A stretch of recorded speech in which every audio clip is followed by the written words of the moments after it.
Hello everyone, this is Dr. Sirisha, Akshaya IVF Center, Visakhapatnam. August 1st to August 7th of every year world breast feeding వీక్గా celebrate చేసుకుంటాం. ఈ సందర్భంగా breast feeding యొక్క importance గురించి ఇప్పుడు మనం మాట్లాడుకుందాం.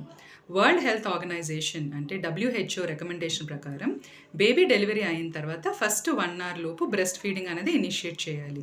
And first 6 monthsలో exclusive breast feeding అంటే ఫస్ట్ 6 monthsలో తల్లిపాలు తప్ప ఇంకేది కూడా బేబీకి పట్టకూడదు. మంచినీళ్ళు కానీ జ్యూసెస్ కానీ ఇటువంటివి ఏది పట్టకూడదు. 6 months తర్వాత బ్రెస్ట్ మిల్క్తో పాటు కాంప్లిమెంటరీ ఫీడ్స్ అనేది యాడ్ చేసుకోవచ్చు. అండ్ 2 years or more వరకు బ్రెస్ట్ ఫీడింగ్ అనేది కంటిన్యూ చేయొచ్చు. బ్రెస్ట్ ఫీడింగ్ వల్ల బేబీకి అండ్ మదర్కి ఇద్దరికి కూడా చాలా బెనిఫిట్స్ ఉంటాయి. ఫస్ట్ బేబీలో ఎటువంటి బెనిఫిట్స్ ఉంటాయి అన్నది మనం తెలుసుకుందాం. సో బేబీకి కావాల్సిన nutrients, major nutrients, carbohydrates, proteins, fats and vitamins and minerals ఇవన్నీ కూడా బేబీకి చక్కగా బ్రెస్ట్ మిల్క్ ద్వారా అందుతుంది. సో దీనివల్ల బేబీ గ్రోత్ అన్నది మంచిగా ఉంటుంది.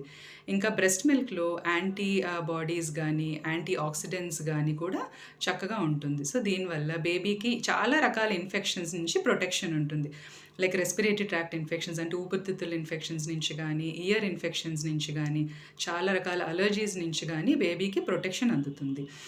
సో దీంతో పాటు బేబీకి ఫ్యూచర్లోని diabetes, hypertension, obesity, heart diseases నుంచి కూడా ప్రొటెక్షన్ అనేది అందుతుంది.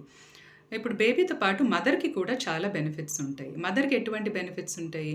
సో బ్రెస్ట్ ఫీడింగ్ వల్ల మదర్కి బేబీతో ఎమోషనల్ బాండింగ్ అన్నది చక్కగా ఏర్పడుతుంది. సో దీనివల్ల బ్రెస్ట్ మిల్క్ ప్రొడక్షన్ అన్నది కూడా బాగా పెరుగుతుంది.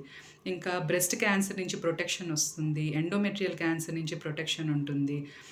ఇంకా మదర్ కూడా ప్రెగ్నెన్సీలోని గెయిన్ అయిన వెయిట్ కూడా ఈజీగా ఫాస్ట్గా రెడ్యూస్ అవుతుంది. అంటే ఫాస్ట్గా ప్రీ ప్రెగ్నెన్సీ వెయిట్కి అన్నది ఫాస్ట్గా వచ్చే ఛాన్సెస్ ఉంటుందన్నమాట. సో బ్రెస్ట్ ఫీడింగ్ వల్ల ఇన్ని రకాల అడ్వాంటేజెస్ మదర్కి అండ్ బేబీకి కూడా ఇన్ని అడ్వాంటేజెస్ ఉన్నాయి. సో బ్రెస్ట్ ఫీడింగ్ అన్నది తప్పకుండా ఫాలో అవ్వాలి. Thank you.